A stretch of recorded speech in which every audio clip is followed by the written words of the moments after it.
Hello guys, कैसे हो आप सब? आई होप सब अच्छे होंगे। अगर आप महाकाल के भक्त हैं तो कमेंट बॉक्स में मुझे महाकाल जरूर लिखना। आज हम कार्तिक महात्म्य का 10वां अध्याय पढ़ेंगे।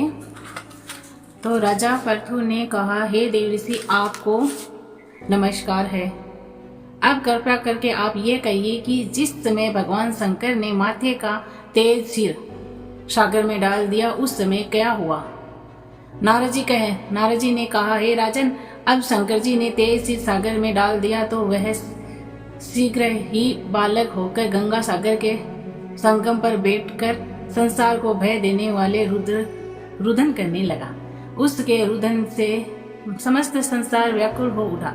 लोकपालों के मन में भी व्याकुलता हुई। अधिक कहने से क्या है कि चराचर चला यह मान हो गए। शंकर सुवन के रुदन से ब्रह्मांड व्याकुल हो गया। समस्त देवता और ऋषि मुनि व्याकुल होकर लोक पितामह ब्रह्मा जी की शरण में गए और सब ने मिलकर ब्रह्मा जी को प्रणाम किया और स्तुति की। फिर कहा, हे पितामह, यह बड़ा भयंकर समय आया है, इसका नाश कीजिए। देवताओं की यह बात सुनकर ब्रह्मा जी सत्यलोक से उस बालक को देखने के लिए समुद्र तट पर आए। समुद्र से ब्रह्मा जी को आता देखकर उन्हें प्रणाम किया और बालक को उठाकर उनकी गोद में दे दिया। तब विस्मित होकर ब्रह्मा जी ने पूछा, हे सागर, तुम शीघ्र ही बताओ कि यह बालक किसका है? तब समुद्र ने कहा, हे प्रभु, यह तो मैं नहीं जानता, किंतु मुझे इतना अवश्य ज्ञान है कि यह गंगा सागर के संगम पर प्रकट हुआ है। अतः आप इस बालक का जाति क्रम आदि संस्कार कीजिए, इसका जातक फल बताइए। नारद जी कहते हैं कि इधर तो सागर ब्रह्मा जी से ऐसे कह रहा था, उधर सागर पुत्र भी ब्रह्मा जी के गले में हाथ डालकर बार बार उनको आकर्षण कर रहा था। अब तो उसने ब्रह्मा जी का गला जोर से पकड़ा कि वे पीड़ित हो नेत्रों से आंसू डालने लगे। उसी प्रकार उन्होंने अपने दोनों हाथ से जोर लगाकर गला छुड़ाया और सागर से कहा, सुनो, मैं तुम्हारे पुत्र का जातक फल कहता हूँ। मेरे आँखों से जो जल निकलता है इस कारण इसका नाम होगा। यह पैदा होने के साथ ही तरुण हो गया था। इससे यह सर्व शास्त्रों का पारंगत, महापराक्रमी, महावीर, जवान और ऋण दुर्गम तथा सभी दैत्यों का पारंगत और भगवान विष्णु को जीतने वाला होगा। यह कहीं भी कहीं की नहीं हारेगा। एक भगवान शंकर को छोड़कर सबसे अवश्य यहाँ से यह उत्पन्न हुआ है। फिर वहीं जाइए। इसकी पत्नी बड़ी पतिव्रता, सौभाग्यशाली, सर्वांगम सुंदरी, परम मनोहर, मृदु भाषिणी तथा शील की सागर होगी। नारद जी ने कहा, हे राजन, संसार से ये है कहकर ब्रह्मा जी शुक्राचार्य को बुलाकर बालक का राज्याभिषेक कराया। फिर अंतर्ध्यान हो गए। अब तो उस बालक को देख सागर बहुत प्रसन्न हुआ और कितने ही उपाय से उसका पालन करके बड़ा किया। फिर कालनेम ने नामक असुर को बुलाया। उसकी वृंदा नाम की पुत्री से उसका विवाह करा दिया। अब शुक्राचार्य के प्रभाव से वह दैत्यों पर राज्य करने लगा। सुना रही हूँ 11वां अध्याय।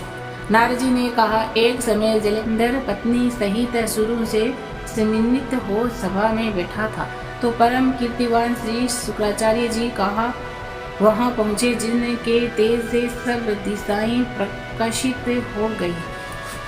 गुरु जी को आता देखकर असुरों सहित सागर पुत्र ने उठकर बड़े आदर से उनको प्रणाम किया।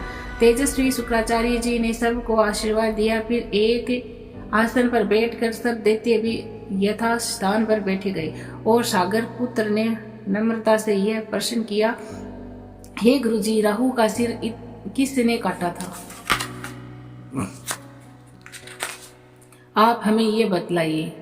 इस पर श्री शुक्राचार्य जी ने कहा, विरोचन पुत्र हिरण्यकशिपु और उसके धर्मात्मा पुत्र का परिचय देकर देवताओं और असुरों द्वारा समुद्र मंथन को संक्षेप में सब कथा कहकर ये बतलाया कि जब समुद्र के अमृत निकला तो उस देव रूप से राहु पीने चला। उस पर इंद्र ने शंखपाती भगवान श्री विष्णु ने राहु का सिर काट डाला। यह सुनने के साथ ही जलेंद्र के नेत्र लाल हो गए।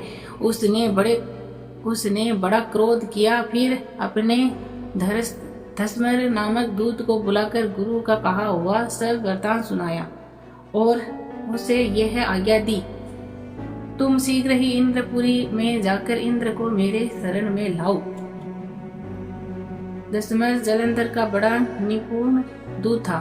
वह शीघ्र ही इंद्र की सुधर्मा नामक सभा में जा पहुंचा और जलेंद्र के शब्दों में कहा, हे देवता धम, तुमने समुद्र को क्यों मंथा और मेरे पिता के सब रत्नों को क्यों ले लिया? ऐसा करके तुमने अच्छा नहीं किया। यदि तू अपना भला चाहते है तो उस सब रत्नों सहित देवताओं के साथ मेरी शरण आ, अन्यथा हे सुराधम, मैं सत्य कहता हूँ कि तेरा राज्य ध्वस्त हो जाएगा।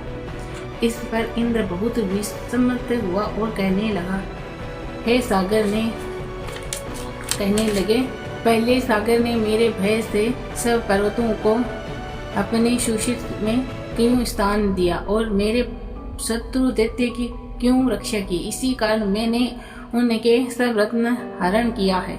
मैं भी सत्य कहता हूँ कि मेरा द्रोही सुखी नहीं रह सकता। इंद्र की बात सुनकर वह दूत शीघ्र ही जलेंधर के पास आया और सब बातें उसे कह सुनाई। जितने सुनते ही वह दैत्य मारे क्रोध के अपने होठ काटने लगा और देवताओं को जीतने के लिए उसने उद्योग आरंभ किया। फिर तो सब दिशाओं तथा पाताल से करोड़ दैत्य उसके पास पहुंच गए। शुंभ निशुंभ सेनापतियों को साथ लेकर जलेंद्र इधर से युद्ध करने लगा। शीघ्र ही इंद्र के नंदन वन में उसने अपनी विशाल सेना उतार दी। वीरों की संग ध्वनि और घोर गर्जन से इंद्रपुरी गूंज उठी। अमरावती छोड़ देवता उसने युद्ध करने चले। भयानक मारकाट हुए। दोनों पक्षों के आश्चर्य अपने अपने अमृतों को जिलाने लगे। असुरों के आश्चर्य गुरु शुक्राचार्य अपनी अमृत संजीवनी विद्या से और देव गुरु बृहस्पति द्रोणगिरि से औषधि लाकर अमृतों को जिलाते रहे। इस पर जलेंधर ने अपने गुरु शुक्राचार्य जी से क्रुद्ध होकर कहा, मेरे साथ से मेरे हुए देवताओं जी के शिष्य जाते हैं। जिलाने वाले विद्या तो सब आपके पास ही है, फिर ये क्या बात है? इस पर श्री शुक्राचार्य ने देव गुरु जी बृहस्पति द्वारा द्रोणगिरि से औषधि लाकर देवताओं के जिलाने की बात कही थी। यह सुनकर जलेंधर और भी क्रोध हो गया और फिर श्री शुक्राचार्य जी ने कहा, क्रोध क्यों होता हो? यदि शक्ति हो तो द्रोणगिरि पर्वत को उठाकर समुद्र में फेंक दो, तब मेरे कथन की सत्यता प्रमाणित हो जाएगी। इस पर जलेंधर क्रोधित होकर शीघ्र ही द्रोणगिरि पर्वत के पास जा पहुंचा और अपनी भुजाओं द्वारा उसे जड़ से उखाड़कर समुद्र में फेंक दिया। यह भगवान शंकर का तेज था। इसमें जलेंधर की कोई विचित्रता नहीं। पश्चात ये सागर पुत्र युद्ध भूमि में आकर बड़े वेग से देवताओं का संहार करने लगा। जब बृहस्पति जी औषधि लाने के लिए द्रोणगिरि पर्वत पर पहुंचे तो द्रोणगिरि पर्वत की जगह वहां पर उन्हें सोना मैदान मिला तो वह भयभीत होकर देवताओं के पास गए और कहा कि युद्ध बंद कर दो, तुम लोग अब जलेंद्र को नहीं जीत सकोगे। पहले इंद्र ने तो भगवान शंकर का अपमान किया था, ये उसी का फल है। ये सुनकर देवता युद्ध की आशा त्याग अत्यंत ही व्याकुल हो इधर उधर भाग निकले।